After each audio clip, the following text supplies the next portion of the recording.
भैया हमार घर इलाहाबाद बा, ठीक, और हमारे गांव के नाम शेखपुर बा, थाना सराय ममरे, तहसील हटिया।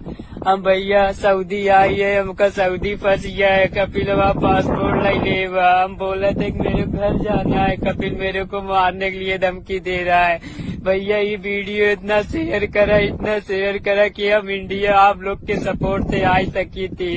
अगर आप लोग इंडिया हो या मुसलमान हो या हिंदू हो, कोई भी हो, भाई बहन जो भी हो भाई, हेल्प कर दो प्लीज यार, मैं मर जाऊंगा, मुझे मेरे माँ के पास जाना है भाई, प्लीज जितना हो सके उतना ये वीडियो शेयर करो भाई। देखो यार दूर दूर तक कोई नहीं है भाई, कोई नहीं है, देख लो भाई प्लीज हेल्प मी भाई, प्लीज मर जाऊंगा भाई, हेल्प मी। ये वीडियो इतना शेयर करो कि प्रधानमंत्री तक ये वीडियो जानी चाहिए भाई लोग, प्लीज।